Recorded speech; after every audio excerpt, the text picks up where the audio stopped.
Hi there, I'm Gary, welcome to my channel. Today I'm looking at the Kamov Ka-25 Hormone Bravo helicopter in 1/72 scale from Airfix. The first Airfix kit of the Ka-25 was made in 1983, with the Hormone Bravo version coming out in 1984. This particular kit was a reissue of that from 1989. Now, if you enjoy the show, please don't keep it to yourself. Tell YouTube by giving it the old imperial thumbs up on the like button, subscribe to the channel and hit the notification bell to hear about all my future content. All of these are free and really help the YouTube algorithm. So let's make a start by looking at the box this kit came in. So here's a box of the Kamov Ka-25 Bravo, or Hormone Bravo as NATO knew it. That's a nice enough piece of box art here by James Goulding, showing that this is the Bravo version by having this large radome here. This is used to data link to long-range missiles fired by Kirov or Sovremenyi or Cresta class cruisers. So yeah, looks all very nice, and it shows quite nicely the coaxial mounted rotor blades and that lack of tail rotor as a result. So it's a very nice looking piece of artwork. On this side it says, let's have a look at all these different bits. Humbrol product made at Marfleet, 1989 this was made. Humbrol colours that they suggest you use, and of course some adhesive. None of that is included. There are 79 parts apparently. The kit, when it's complete, will be 135 millimeters long, and it has a 218 millimeter span of the rotors. So that's that. Let's have a look and see what we get inside the box. So I'm going to open up this Series 3 kit, and we have, as usual, some clear plastic. There's some instructions. There's some decals. There's some bits of spare bits of plastic off the frame. None of these are parts, they just come off the frame because they didn't get trimmed properly when they were packed. And then there's a clear plastic frame as well. But we'll have a look at all these individual bits and pieces in a bit more detail. This is the first frame. The first frame I'm going to look at, they're not actually labelled A, B, C and D and all that, they're just frames. So the two halves of the fuselage itself, 3 crew members. And this is the horizontal stabilizer part here on the tail. Remember, there's no tail rotor because these are coaxial mounted rotors and counter-rotating. So that's the first frame we've got to look at.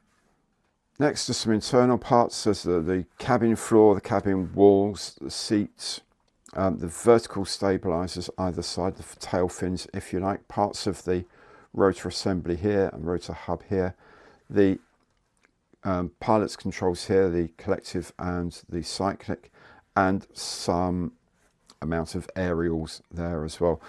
These are the engine exhausts here.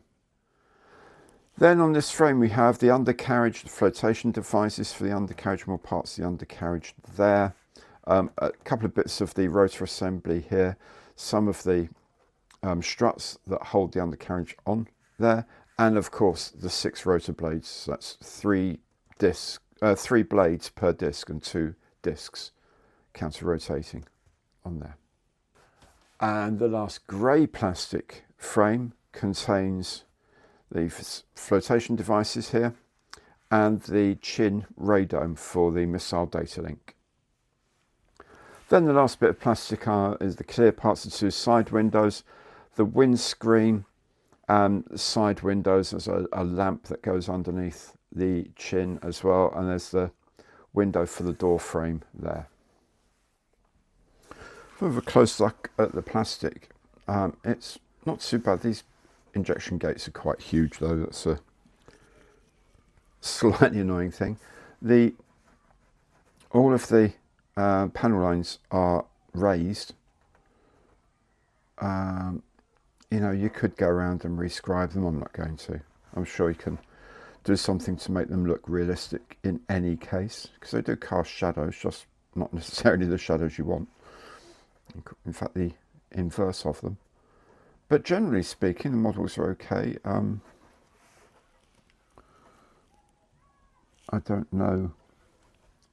I don't yet know whether that sink is supposed to be there or not. I think that's where some of the aerials go, but I won't swear to it just yet. But they're not too bad. There isn't not really any flash on them, which is good. The pilot figures are here. They have the...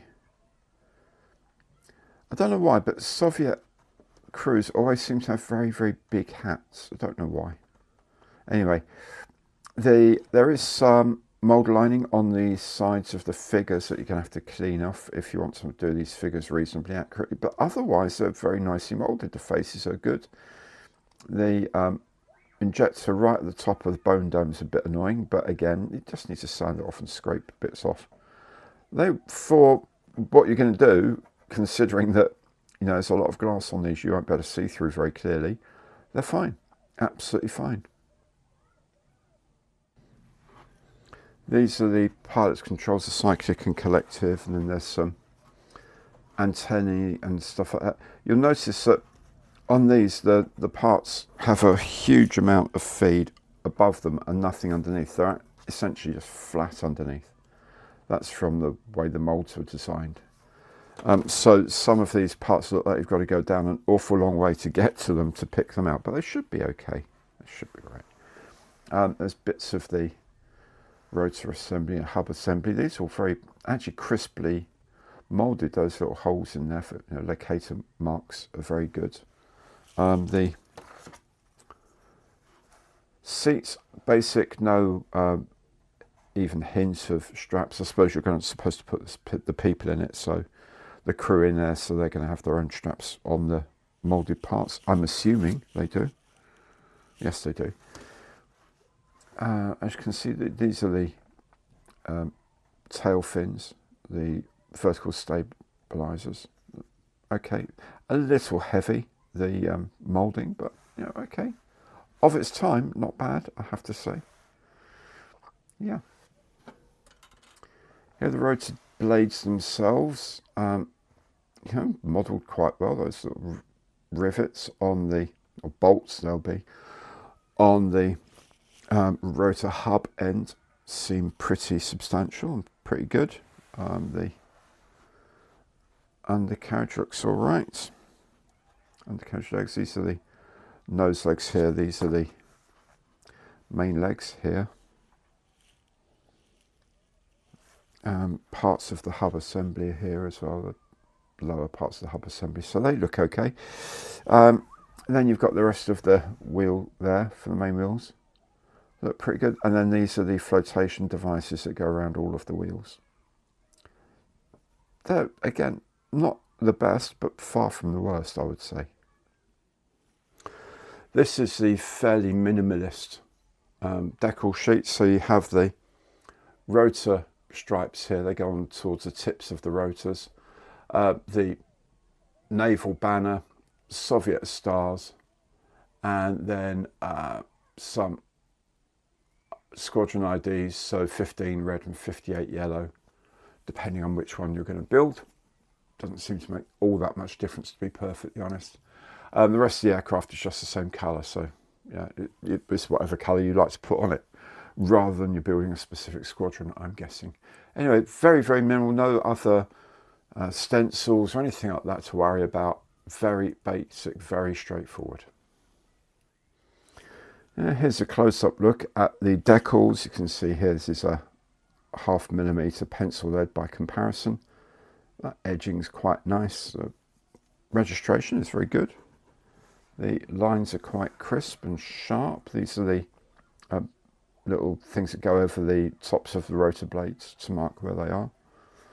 Red stars look fine. The numbers look okay. This one's slightly damaged, but you know what, that's to be expected. Here's where they don't look that great with the yellow. The yellow and the black is really not very well registered.